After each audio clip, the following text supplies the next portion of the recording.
The subconscious rules so much of our lives from behind the scenes. From the moment that the sperm meets the egg and begins the process of forming a life, you are governed by the subconscious, your mother's and your own.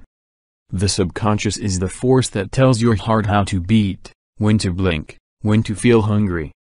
All of your physiological functions are the work of your deeper mind. It also has a huge impact on how we perceive the world. The subconscious works very quickly, analyzing the world around you all the time, finding the patterns and making assumptions that you realize consciously.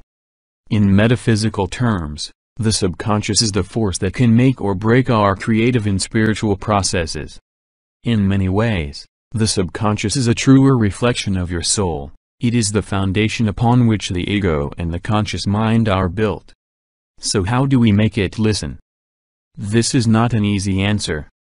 There is not one method that will make everyone's subconscious change its old patterns to conform to the new paradigm that we wish to consciously install. I have decided to explore the methods that are either the most popular or the most effective to me personally, that I do not see being explored as much as I think they should. Try them out, experiment and explore, and you will find something that works for you, so long as you maintain an open mind. 1. Meditation and visualization. Chances are, we all have heard about the many benefits of meditation, so I won't go on beating this dead horse for too long. All you need to know for these purposes is that when you meditate, you blur the boundary of the conscious and unconscious and begin a sort of integration process. The reason we focus on our breathing so heavily when we meditate is that it is one of the actions that can be controlled by both the conscious and subconscious minds. As we relax more deeply, we become a mix of subconscious and conscious, until eventually both are united and transcend to a state of superconsciousness. It is during this process that we can very easily release old paradigms and install new ones. Simply visualize your intent while you meditate. This is rewriting your subconscious. All a personal paradigm really is a story that we keep subconsciously telling ourselves until it becomes real around us. Now is the time to write a new story with a happier ending. 2. Hypnotherapy. Hypnosis works very similar to meditation, the only difference and benefit being that there is someone to guide you every step of the way. Many people find that meditation and visualization do not work for them because they get distracted, their phone starts buzzing, or they just cannot figure out how to be both relaxed and invested at the same time. A good hypnotherapist can assist in all of those things. More likely than not, he or she will have you turn your phone off on the outset of the session. Their voice and instruction that are both calm but authoritative will keep you focused, and the fact that you probably paid money to have this session take place will make you much more invested in focusing. He or she will teach you how to relax and have an environment that you may feel more suited to this work than your own home.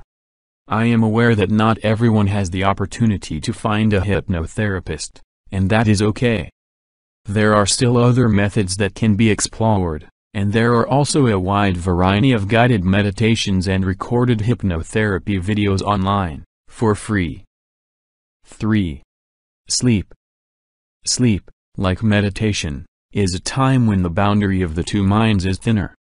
How often do we find ourselves falling asleep thinking about all the things they don't want to do tomorrow or are already stressed about from the past day? Have you found yourself drifting to sleep thinking about work, the fight you had with your lover, all the errands you have to run tomorrow, or just loneliness? Many people find that when they are about to fall asleep, that this is the time they are no longer distracted and their worst anxieties and fears can bounce around our minds. This is an unfortunate side effect of a culture that teaches us to fight and fear what we hate, rather than focus on and create what we love. It is especially unfortunate because as you are in that half-asleep state, you are just pouring these ideas in their purest form straight into your subconscious. As you fall asleep, you are essentially a tiny coin being thrown into the giant wishing well of the subconscious. If night after night you are placing all that stress and negativity into the great wishing well of the subconscious, then that is all your subconscious is going to know how to see the next day. As you fall asleep, think about the things you want. Picture yourself with your perfect guy, visualize yourself working at that perfect job, explore your dream vacation. This begins filling the subconscious with positivity. You will wake up the next day feeling great, and the subconscious will begin rewriting itself to meet these positive goals. 4. Ritual. The final method I have here is the one I have found most personally effective. There is, among much of the spiritual community, a distinction between what occultists and pagans call magic, and this force that the New Age community refers to as the law of attraction. Many enlightened individuals realize that these two forces are actually just different names for the same idea. However, New Agers go about making vision boards and using affirmations, while witches and occultists make talismans and say spells. There are people on either side who do not respect the nonsense of the other side. But really, I think the people who are the most enlightened are the ones who see the similarities behind both sides and realize what they have in common and how they can help one another. One big way that the New Age community can learn from its seemingly darker sister is that rituals work. Plain and simple, doing a ritual gets results. This is because our subconscious speaks symbolically.